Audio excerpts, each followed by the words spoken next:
Hi everyone, welcome back to my channel. তো আজকে আমাদের জয়পুর ফরেস্টে সেকেন্ড ডে। আমরা সকাল সকাল স্নান করে ফ্রেশ হয়ে বেরিয়ে পড়ছি সাইট সিন করতে। আমাদের ব্রেকফাস্ট অলমোস্ট কমপ্লিট হয়ে গেছে। এবার আমরা সাইট সিন করবো, ইচ্ছে আছে একটাই দেখব, আর বেশিরভাগ একটু কেনাকাটি করব, সব জায়গাগুলো দেখব এখানে কি কি তেমন বিক্রি হয়। পোড়ামাটির অনেক কিছু জিনিস নেওয়ার আছে বাড়ির জন্য, সেখানে দেখব। তো তোমরা ফুল ব্লগটা দেখো। আই হোপ তোমাদের এই ব্লগটাও দেখতে খুব ভালো লাগবে। তো স্কিপ না করে ফুল ব্লগটা তোমাদের দেখতে হবে। It's a little like food, yeah, that's alright. When I see you, she's still on my side. And we're standing on the curb of the parking lot, talking about our lives and the futures we've got. And she says, don't you worry, you're only 19, so why you in such a hurry? And it's a parking lot sunrise, with a girl who says that she might just have me wanted. We're into the তো আমরা চলে এসেছি রাসমঞ্চে। প্রথম আমরা যেটা দেখব রাসমঞ্চ। আর সত্যি কথা বলতে আমরা শুধু রাসমঞ্চটাই সেখানে দেখেছি। আর আমাদের এখানে পার হেড টিকিট লেগেছে 25 টাকা করে। শুধু 25 টাকা রাসমঞ্চের জন্য না, আরও কয়েকটা সাইট সিন রয়েছে, 2-3টে, সেই টোটাল মিলিয়ে পার হেড সবার 25 টাকা করে লেগেছে। তো আমরা শুধু রাসমঞ্চটাই দেখেছি। এর বিশেষত্বটা তোমরা শুনবে, রাসমঞ্চের কিছু রহস্য গল্প আছে, সেটাও তোমাদের শোনাবো। তো তোমরা ভিডিওটা দেখো। আর আমরা সাইট সিন বাকি কয়েকটা দেখিনি, কেননা আমাদের কিছু টুকটাক কেনাকাটি ছিল। আর এসছি এতটা দূর, বিষ্ণুপুরের কাছে, তো এখান থেকে শাড়ি না নিয়ে তো যাওয়াই যায় না। তো এখানকার সিল্ক যেহেতু খুবই ফেমাস, তো আমরা ঠিক করেছি এখানে স্বর্ণচুরি, বালুচুরি কয়েকটা শাড়ি দেখবো আর কেনাকাটিও করব। তো আস্তে ধীরে সব ব্লগই তোমরা দেখতে পাবে আমরা কি কিনেছি না। এই বিষ্ণুপুর শহরে, এই বিষ্ণুপুরের যে ইতিহাস প্রাচীন প্রাচীন মানে 1300 বছর। রাজারা রাজস্থানী, তো রাজস্থানী রাজারা এখানে আসার কারণ হচ্ছে রাজস্থান থেকে উড়িষ্যা যাওয়ার রাস্তা। তো রাজস্থানের কোনো এক রাজা সস্ত্রীক তীর্থভ্রমণে যাচ্ছিলেন পুরী। স্ত্রী সন্তান প্রসবা, জঙ্গলে প্রসব হলো, স্ত্রী মারা গেল। সদ্যজাত বাচ্চা রাজা নেয়নি, স্থানীয় লোকের হাতে ছেড়ে চলে যায়। সেই বাচ্চা যখন বড় হয়, স্থানীয় এলাকার রাজা, তারই বংশ পরম্পরা মল্ল রাজা। মল্ল মানে এরা কুস্তি যোদ্ধা, রেসলার। এরা প্রথমের দিকটা ছিল শাক্ত শৈব। শাক্ত মানে শক্তির উপাসনা করতো, শিবের উপাসনা। পরে এরা বৈষ্ণব মানে কৃষ্ণ ভক্ত হলো। আর বৈষ্ণবের পরেই এদের চেঞ্জ এলো, ফ্লেক্সিবিলিটি। এই যে স্থাপত্য দেখছেন, এটা বৈষ্ণবে আসার পরে বানানো। আর এটা যেটা দেখছেন, এটা কিন্তু মন্দির নয়, মঞ্চ, রাসমঞ্চ। রাস হতো কি? হ্যাঁ বলছি, রাসমঞ্চ মানে রাস উৎসব হতো। কীভাবে? নেভারিং টেম্পল থেকে রাধাকৃষ্ণ আনা হতো রাস পূর্ণিমায় 5 দিনের জন্য। রাখতো কোথায়? প্রত্যেকটি খিলেনে। এরকম 108টা খিলেন বা দরজা আছে চারিদিকে, ভেতরে বাইরে মিলে। 108টার মধ্যে 108টা রাধাকৃষ্ণের মূর্তি রেখে একসাথে সন্ধ্যে আরতি পুজো হতো। এখন হয় না, কারণ আর্কিওলজিক্যাল সার্ভে অফ ইন্ডিয়া মানে ইন্ডিয়া গভর্নমেন্ট যখন এটা নেয়, এই রাস ফেস্টিভ্যালটা না কন্টিনিউ ছিল না, সেই জন্য রিস্টার্ট আর করা যাবে না, মানে এগুলো হেরিটেজ সাইট। এই রাসমঞ্চ বানিয়েছিলেন বীর হাম্বির 425 বছর আগে, 1600 খ্রিস্টাব্দে। বীর হাম্বির, হ্যাঁ, বীর হাম্বির হচ্ছেন মল্ল রাজাদের প্রথম বৈষ্ণব রাজা, 49তম রাজা। মানে এদের তালিকার মধ্যে আমরা 62 জন রাজার নাম পাই। 49তম রাজা বীর হাম্বির হচ্ছেন উল্লেখযোগ্য রাজা।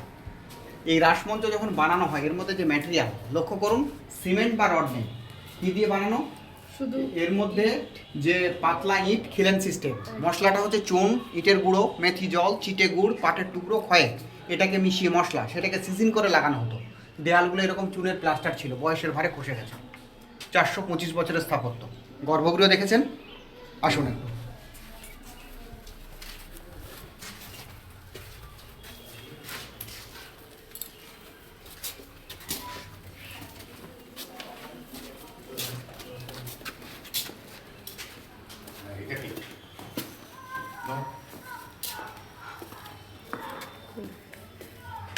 এই যে একটা ঘর দেখছেন লোহার দরজা দেওয়া, এটা হচ্ছে গর্ভগৃহ।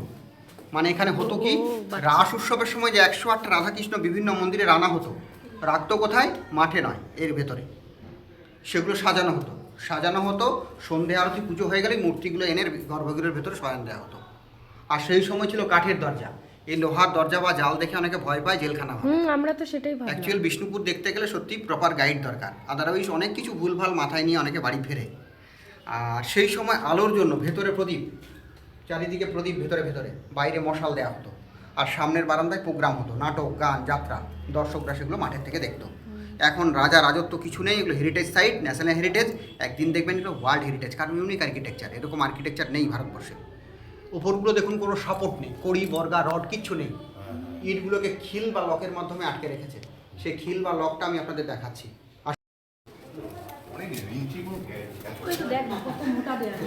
এই যে দেখুন হোল রাখা আছে, এগুলো কারণ হচ্ছে ভেতরে যে প্রদীপ জ্বলতো না, সেই কার্বনটাকে বের করার জন্য এবং অক্সিজেন ঢোকানো, না হলে প্রদীপ জ্বলবে না।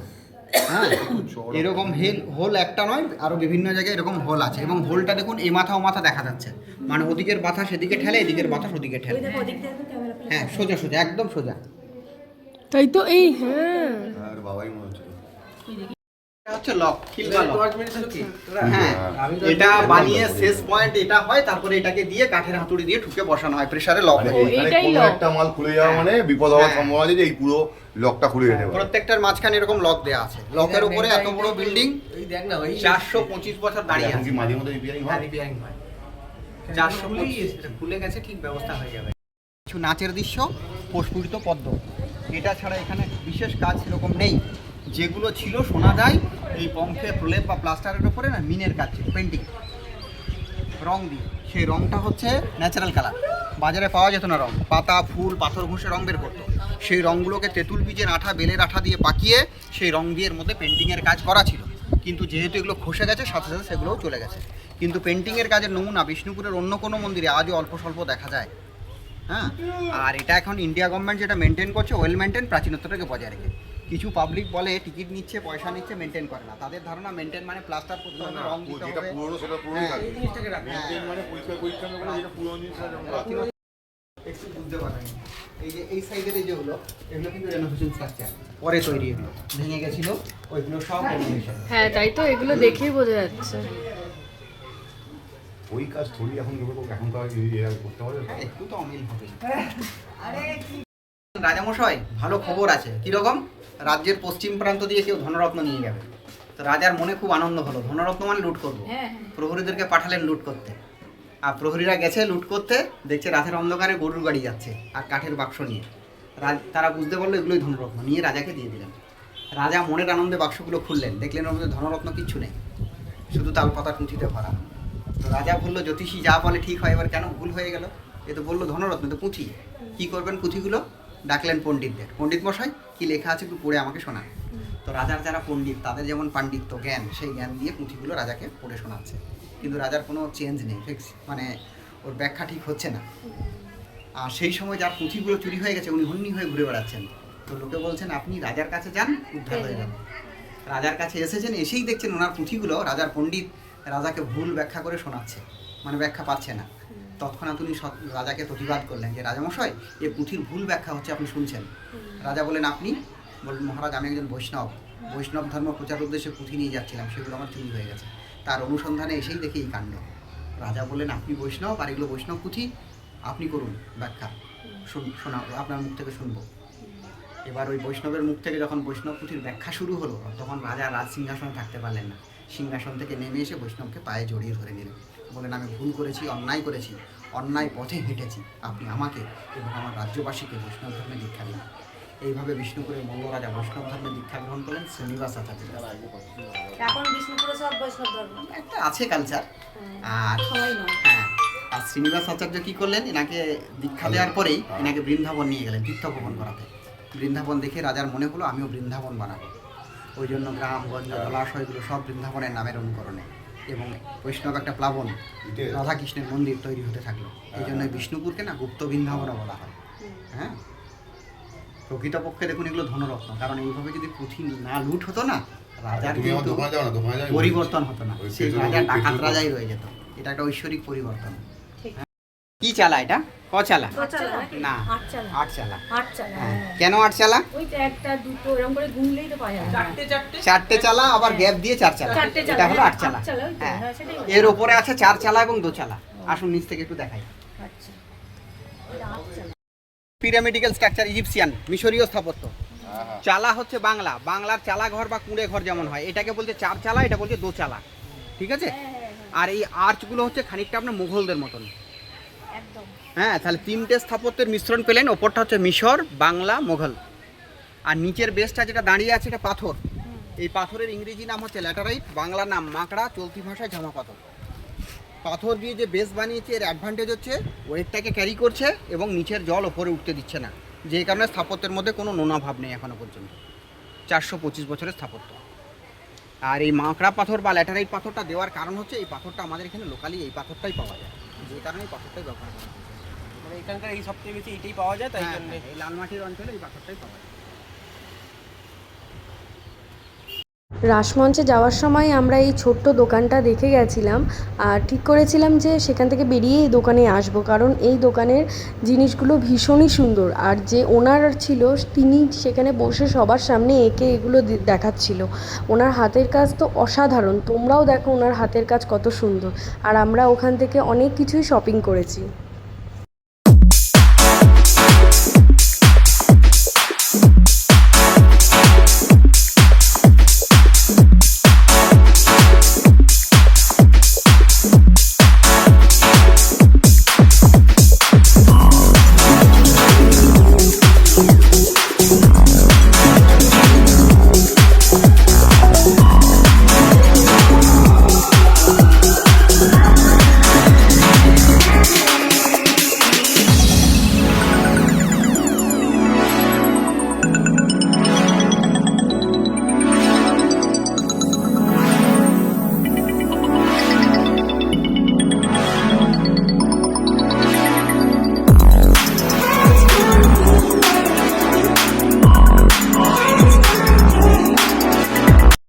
দোকান থেকে টুকটাক কেনাকাটা করে এবার আমরা চলে এসেছি লাঞ্চ করতে।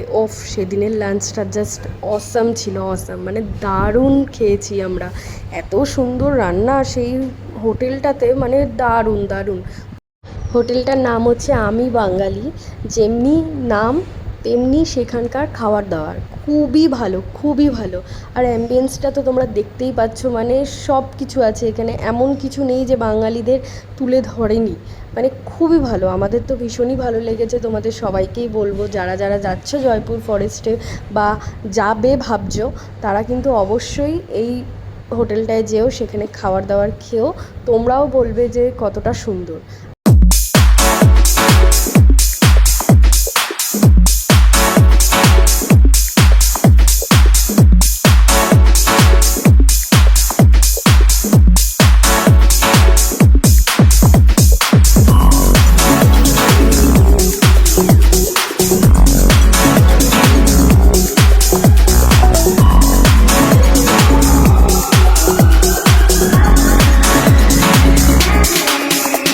তো আমরা 5 জনেই 5টা থালি অর্ডার করেছি। সেখান থেকে ওরাই বললো যে থালিটা নাকি বেস্ট হবে আমাদের জন্য। তো সেখানকার খাবার দাবার নিয়ে তো কিছু বলারই নেই। আমরা যেই যেই থালিগুলো অর্ডার করেছি সেগুলো তোমাদের জানিয়ে দিই। আমি নিয়েছিলাম চিতল মাছের মুঠা যেটা হয় সেই থালি একটা, দিদির যেহেতু স্যাটারডে ছিল তাই দিদি ভেজ থালি, মায়ের ইলিশ থালি, প্রিয়মের কাতলা থালি, আর সন্দীপদার ছিল চিকেন থালি। মানে খুবই আমরা সব চেটেপুটে খেয়েছি, আমরা একটা কিচ্ছু বাদ দিইনি, এতটাই ভালো খাবার দাবার ছিল। সেখানকার দাম অনুযায়ী ওরা যা কোয়ান্টিটি দিয়েছে মানে এনাফ, একটা মানুষের জন্য তো অনেকটাই। তা মানে আমাদের ভাত বলতে গেলে এক একটা বাটির ভাত আমরা 2 জন মিলে খেয়েছি, এতটাই বেশি ওরা দিয়েছে সব কিছু, শুধু ভাত বলে না সব কিছু। আর সব শেষে ওই লেমন ওয়াটার এতটাই আমাদের ভাল লেগেছে, মানে ও শরীরটা একদম রিফ্রেশ করে দেয়। তো পেট ভরে ভালো মন্দ খেয়ে আমরা বেরিয়ে পড়ছি আবার ঘুরতে।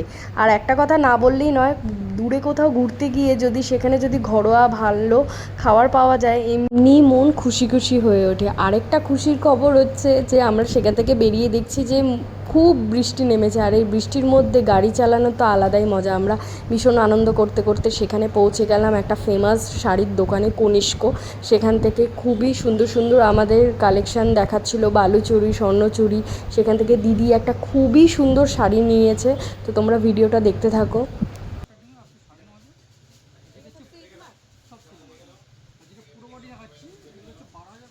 এখানের সিল্কগুলো যেমন পিওর তেমনি এখানের দামটাও কিন্তু খুবই বেশি, কারণ বেশি হওয়ারই কথা। এখানে যেহেতু অরিজিনাল সব পাওয়া যাচ্ছে, মিনিমাম দাম শুরু হচ্ছে 10,000 থেকে। আর দিদি যেই শাড়িটা নিয়েছে সেটা তোমাদের পরের পার্টে আমি শেয়ার করছি। এখানে ছিল না শাড়িটা, যেহেতু সাইডে রাখা ছিল। আর খুব ভালো ভালো কালেকশান দেখাচ্ছিল, কলাক্ষেত্র দেখাচ্ছিল, অনেক সুন্দর সুন্দর শাড়ি দেখেছি। বৃষ্টি হওয়ার পরপর যে ওয়েদারটা কি যে ভালো লাগে, এত সুন্দর ঠান্ডা ওয়েদার হয়ে গেছিলো, মানে কি বলবো তোমাদের। আমরা যাওয়ার সময় তো ভাবছিলাম যে বাঁকুড়ায় এই টাইম তো খুব গরম থাকবে, কিন্তু লাকিলি আমরা একদমই গরমটা পাইনি সেখানে। খুবই ভালো একটা ওয়েদার পেয়েছি আর চুটিয়ে মজা করতে করতে সব জায়গায় ঘুরেছি।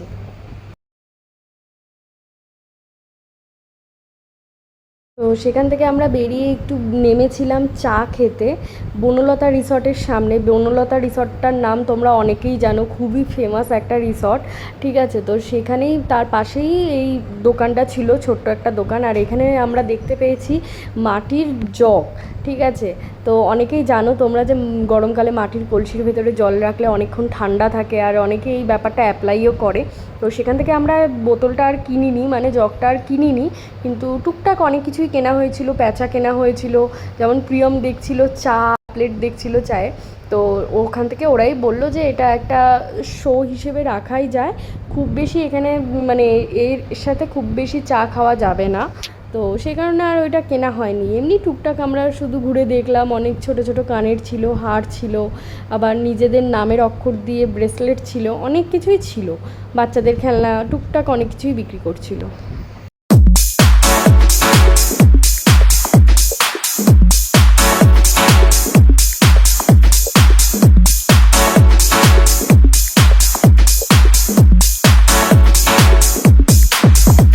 সেখান থেকে চা খেয়ে আমরা আরেকটা দোকানেও গেছিলাম, সেখানেও টুকটাক আমরা অনেক কিছুই কেনাকাটি করেছিলাম, কিন্তু বুঝতে পারছি না আমার গ্যালারি থেকেই হয়তো ভিডিওটা ডিলিট হয়ে গেছে।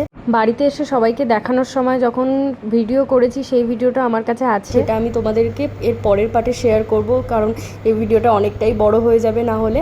তো এই ভিডিওটা যদি তোমাদের ভালো লেগে থাকে তাহলে লাইক, কমেন্ট, শেয়ার করে দিও। নিউ ভিউয়ার্স প্লিজ সাবস্ক্রাইব করে দিও, আর যারা আমার চ্যানেলটা অলরেডি সাবস্ক্রাইব করেছো তাদেরকে অনেক অনেক থ্যাংক ইউ আর অনেক অনেক ভালোবাসা। তো চলো দেখা হচ্ছে পরের পার্টে।